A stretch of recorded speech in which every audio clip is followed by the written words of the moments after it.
चलिए, मैं औरंगाबाद शहर की आवाम का तहे दिल से शुक्रिया अदा करता हूँ।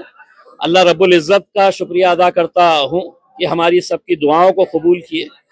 हम हमारे पार्टी के सदर जनाब बैरिस्टर असदुद्दीन अवैसी साहब, अकबरुद्दीन अवैसी साहब, मजलिस के तमाम जिम्मेदारान और इस शहर की वो आवाम जिसने पिछले 10-12 सालों से मजलिस का भरपूर साथ दिया है और उन्हीं की दुआओं, उन्हीं की ताकतों की वजह से आज अल्हम्दुलिल्लाह यहाँ पर हम 30 से ज़्यादा सीटें हासिल कर चुके हैं और इंशाल्लाह हमारा आंकड़ा जो है वो हम 33 सीटें हम जीत रहे हैं। यानी कि भारतीय जनता पार्टी के बाद अगर कोई दूसरा पक्ष यहाँ पर सबसे मजबूत साबित हुआ है तो वह मजलिस इत्तेहादुल मुस्लिमीन साबित हुआ है और हमें खुशी है। हम आवाम का तहे दिल से सर झुकाकर उनका शुक्रिया अदा करते हैं कि वो लोगों ने एक मरतबा फिर मजलिस के ऊपर भरोसा जताया और ऐसे ऐसे आम लोगों को जो हमने टिकट दिया वो लोग आज मजलिस के टिकट के ऊपर चुन के आए हैं। हम उन्हें भी मुबारकबाद देते हैं और उम्मीद करते हैं कि औरंगाबाद शहर के विकास के लिए हम कटिबद्ध रहेंगे। हम पूरी कोशिश करेंगे शहर के अंदर अच्छा विकास हो और भारतीय जनता पार्टी जो सिंगल लार्जेस्ट पार्टी बन के आई है वो शहर के लिए अगर कुछ अच्छे फैसले लेती है तो हम उनका साथ देंगे और अगर नहीं लेती है तो हम एक विरोधी पक्ष का जो रोल होना चाहिए वो बखूबी अच्छी तरीके से निभाएंगे।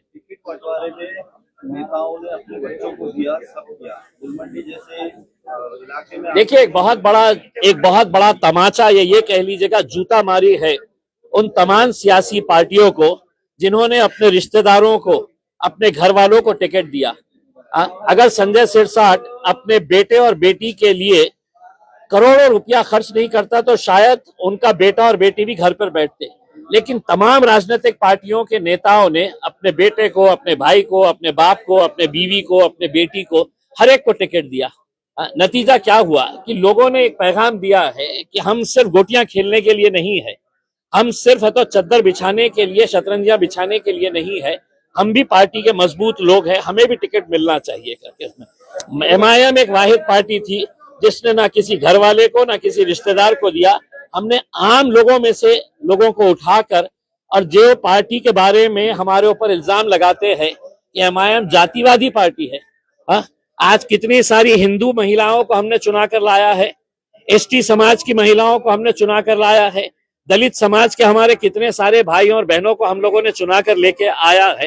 तो ये एक औरंगाबाद शहर की जीत है, हम ये समझते हैं। आपको लगता है कि देखिए, गुलमंडी जैसे इलाके से मजलिस की 2 सीटें जीत कर आ रही है, ये बहुत बड़ी हमारे लिए कामयाबी है। हम एक इलाके के तौर के ऊपर नहीं देख रहे हैं, हम ये शहर के अंदर अपना जाल कैसे फैलाए हैं, लोग क्यों हमारा साथ दे रहे हैं, क्योंकि लोगों को अब यकीन आया है कि हमको ये सेना पे भरोसा नहीं है, हमको ये पार्टी के ऊपर नहीं है। कांग्रेस NCP तो बिल्कुल खत्म कर दिए है उसमें। तो मजलिस के साथ अपने काम की बुनियाद के ऊपर और लोगों के यकीन के ऊपर हम खड़े उतरते हैं, इस वजह से साथ दिए। इसी तरह मालेगांव में भी सिंगल लार्जेस्ट पार्टी साबित हुई है MIM।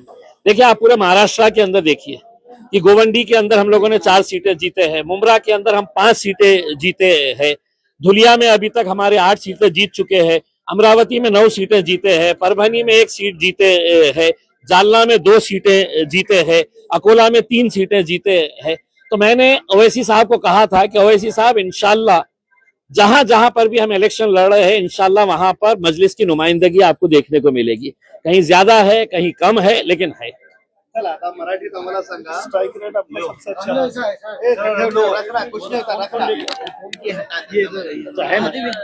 ये नहीं हटा दो।